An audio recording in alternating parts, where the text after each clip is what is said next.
sound check. Todd, can you let me know if you can hear me okay? We can hear you loud and clear. All right, very good. So we've got 7:05 here. I think I'm going to get started. I can see you've already posted in the chat side the link to the What We Heard report, which is great for people to read at their leisure. I will let you know as I continue on, but if we want to move forward, we'll start with the first slide. Great, so thanks first of all for participating and for watching the What We Heard report dialogue. It's sort of the wrap-up version of the dialogues that we did this summer. It was a really great opportunity over the summer to do quite a number of the budget dialogues. We had a lot of good feedback, good engagement, good dialogue, and good questions. So some of those days, some of the sessions were long, but I have to say I really enjoyed it, and I really enjoyed the fact of having that direct engagement. It was really only the first step in a commitment that I've made to help engage residents and businesses in the Government of Northwest Territories budgeting process. There was 3 different ways that we did it this last summer. First was the public discussions, and that was much like this here now. We had over 240 people participating in sessions like these, and 189 comments and questions came in through the course of these dialogue sessions. We also had 4 other sessions in August and September with representatives, more targeted sessions, representatives from the business sector, from NGOs, Indigenous governments, and also community governments, all again talking about budgeting dialogues, and the fiscal situation. And at the same time, we had a survey open and had more than 400 people respond back into the survey to give their feedback on some of the kinds of questions that we were facing and asking through this dialogue. As the Minister of Finance, it was very encouraging to know that so many residents took the time to participate, whether in the budget dialogue sessions or whether through the survey. I can tell you that we had almost 90 pages back from the survey that I had the pleasure of going through, in addition to lengthy transcripts that were generated from the budget dialogue sessions. And by reviewing all of that information, the Department of Finance came up with a What We Heard report, which is now available on the department's website, and the website link is in the chat column. The What We Heard report examines the feedback and the ideas that we received in great detail and has tried to create some themes. And that is what I will spend some time on this evening. And so without further ado, on to the next slide. The 4 main themes. So as I said, we had overall pretty good participation. 249 people in the public sessions, or 426 responses to the survey. And what we came down to from all of that, after looking at all of the feedback received, was these 4 themes here. Firstly, finding efficiencies and reductions. The word reduce certainly came up quite a lot in different contexts, whether in terms of finding more efficient ways to provide the programs and services, or simply in other ways around the way the government functions. This was one that came up frequently. Number 2, to spend now and save later. So people saw a fairly clear connection between present spending, things like social services, health, education, as well as then on better outcomes down the line that would have a positive impact on revenues and expenditures. So, it was a good opportunity to see people making some of those connections. Number 3, evaluating for effectiveness and value. There was a lot of interest in the idea of program evaluation, program and service evaluation, not only to demonstrate where programs and services are delivering value, but to identify areas for improvement and efficiency. So definitely heard that loud and clear, that we want to ensure we're getting good value for our dollar across the board. And to demonstrate accountability. There was also a real theme that people wanted to have a better sense of how the GNWT is allocating resources, and that it is accountable for the way and the amounts that goes into the budget. Now, the next few slides are going to go through and unpack each one of these themes one at a time. We'll start with finding efficiencies. So here, what we're hearing on this one is, again, focusing on how resources are allocated. We asked for ideas about revenue generation, gave some background on different ways that we might approach the problem, and then of course also how to allocate the resources. And there were a variety of interesting ideas. some focused on ways to be efficient or simply just stating it as a fact that we need to find ways to be more efficient with the resources that we have and not necessarily rely on an assumption that we can grow those resources.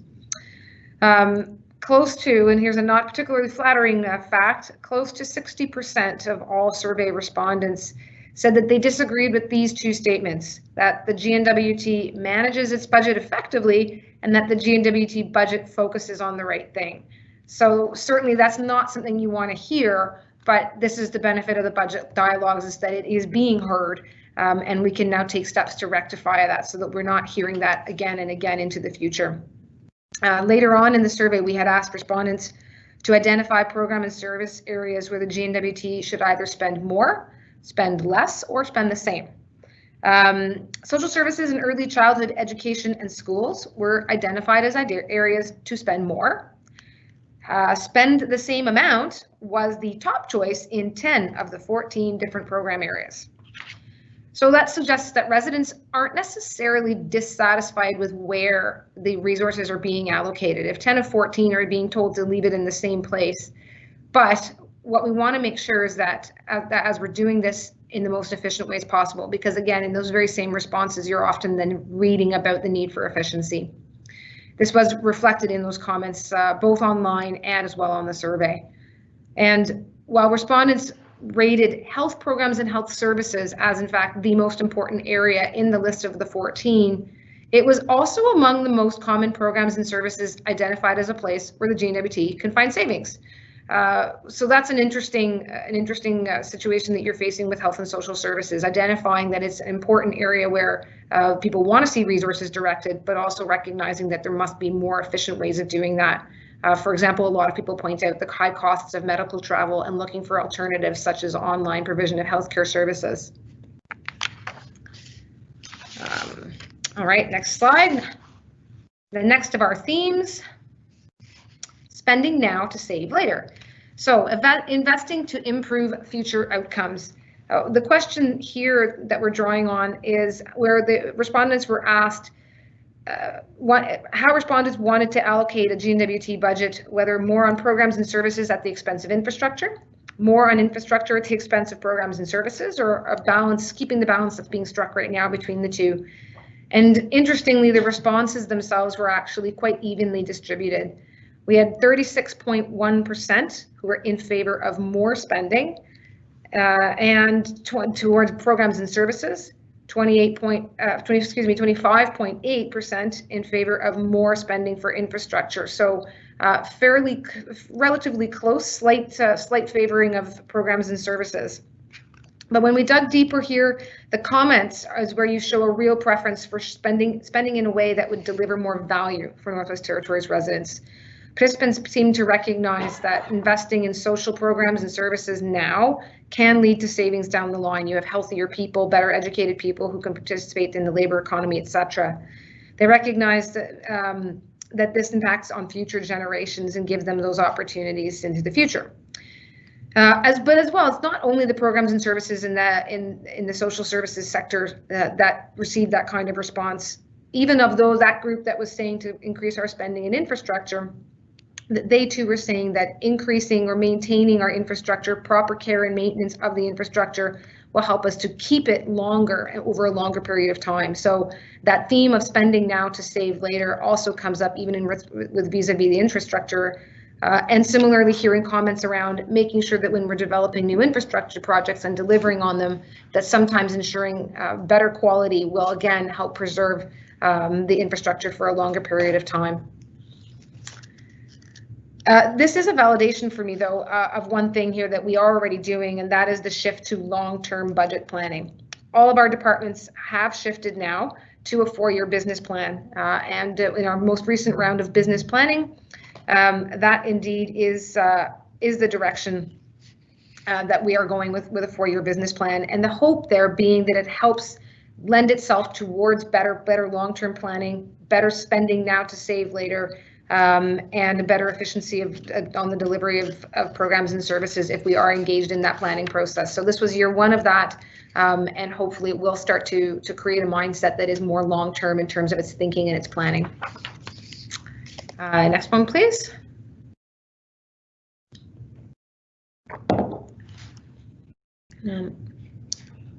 Oh, sorry, and I just realized, we have a question on this next one here, I think. Perfect. So, evaluating programs and services, theme number 3, and I'll get to those questions here in a moment. So, another one of the themes that came out was the need to be constantly evaluating and assessing programs and services and investments in infrastructure. So again, wherever you're spending that dollar, ensuring that we are doing a proper evaluation on the spend of that dollar.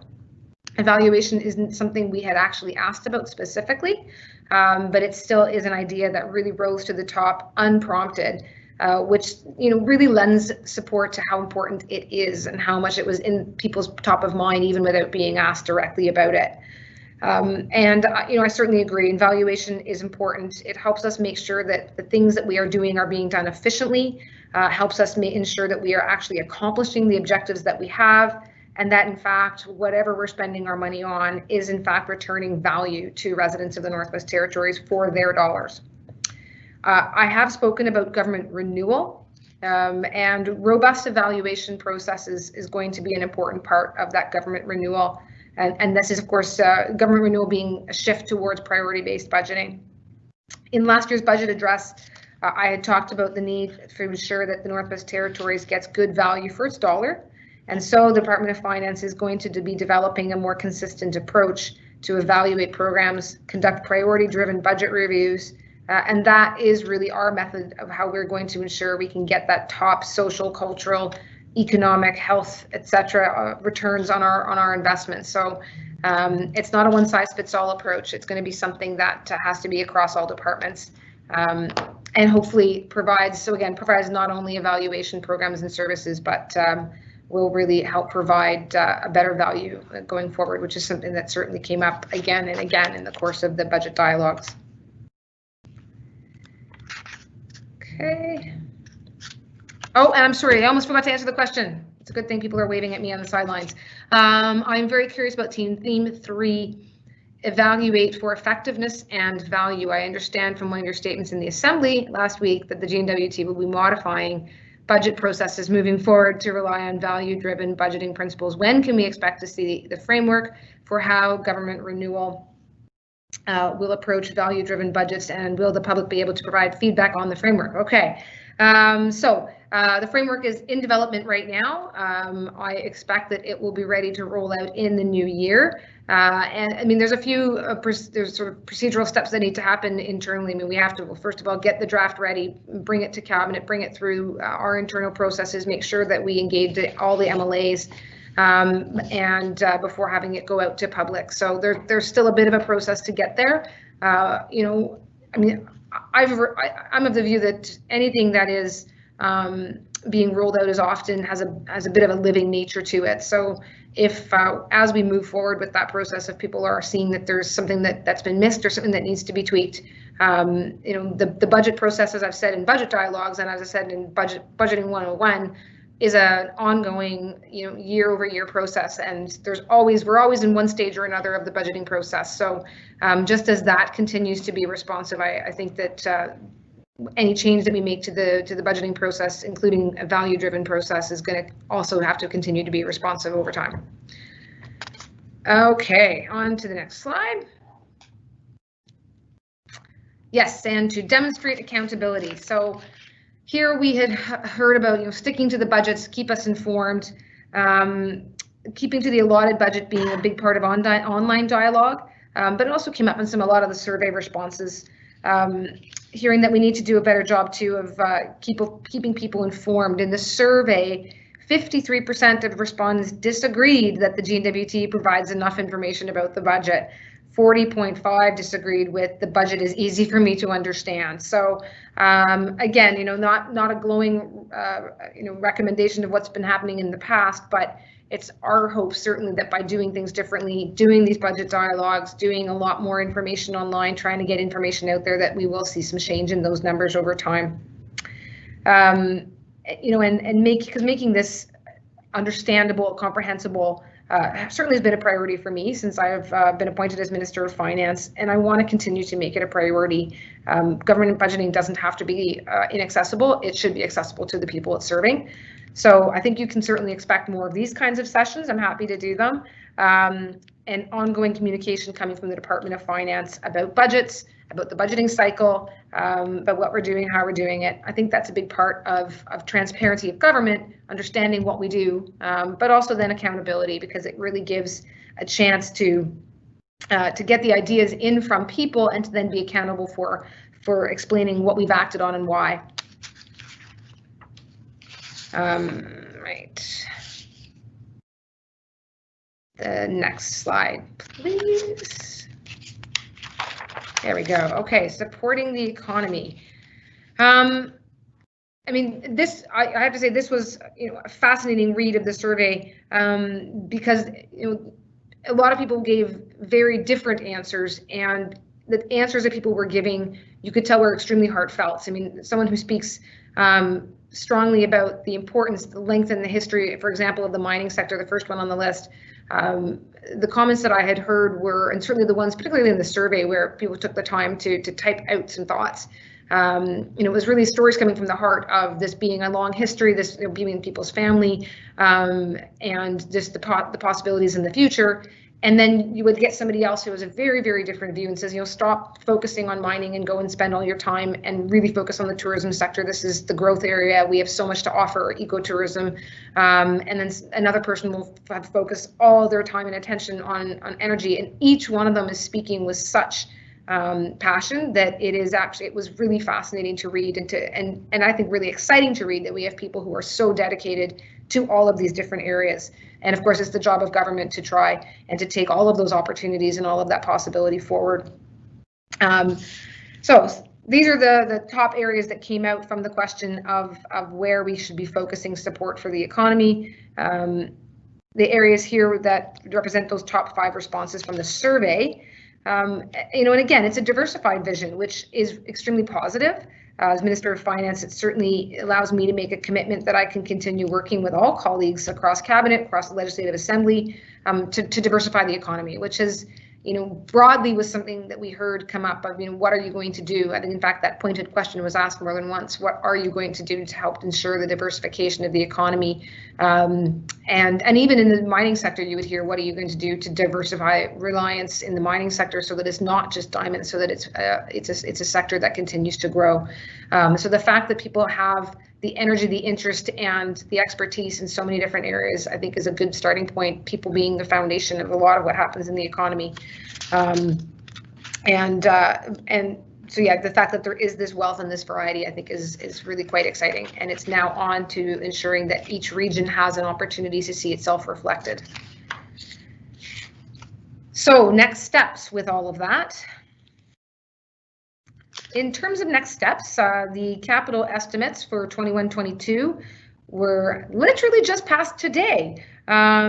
This was a big part of what was happening. This particular sitting of the Legislative Assembly was to have a debate about what was in the capital estimates, and that process took place over the last few weeks.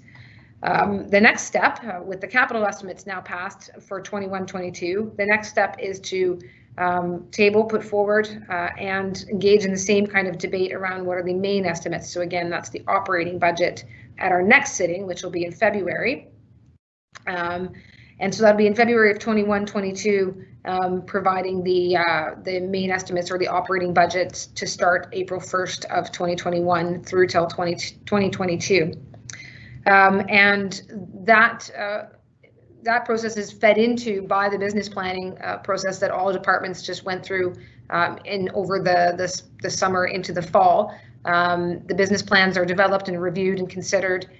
Those are then the basis for which the main estimates get created. So having looked at our business plans of what each department wants to do, each department now goes away and does its costing around that, and that then feeds into what becomes our main estimates based on the plans of the departments. So we've gone through our business plan 4-year cycle. That's being fed into the main estimates. That will happen in February. And at that point, then we'll get back into a new budget dialogue session for spring of 2021 in time for the business planning cycle that happens for the next budget of 22-23. And I don't mean to leave out the capital planning side of it as well. I mean, certainly when we're hearing about striking different balances in the budget dialogues, and that certainly influences on the capital plans as well. Where do we want to spend money on our capital projects? What kind of capital projects we need, as well as there being a process within capital planning that looks at that looks at the risk assessment of what is needed and where and for what purpose. So, I want to emphasize that we're always engaging with an eye on the future. So it does seem, as I noted here, that we'll be right back into budget dialogues in the spring, actually preferably a little sooner than we did this year, which was our first attempt at rolling it out on the heels of COVID-19 erupting this past spring. But by doing it in the spring, it'll give more time to help departments build in what has been heard into the business planning cycle, which, as I've said, feeds into the actual mean estimates planning cycle. And that will, of course, help take even fuller advantage of what we heard as we go forward. So, Todd, that is the end of our slides, and I don't see any other questions in the chat box, but I'm happy to give it a second. And one of the other things we did do today was also we tabled a consolidated budget for the very first time, which gives a much more comprehensive and thorough look at government. I know some of the MLAs and minister who have been in the past government were saying that they were quite looking forward to this. It's a tool that will hopefully give people the ability to see more clearly where government spends across all departments and government entities. All in one place, so that they have that a better baseline to compare all the bigger picture of government. So that happened today as well, in addition to having passed the capital estimates, as I said earlier. And I think we're good. So if there's no other questions for tonight, we will make it this a wrap. And again, I would recommend to you from the chat box the link to the Department of Finance website for the Budget Dialogues 2020 What You Heard report, and looking forward to chatting in the future. Thanks.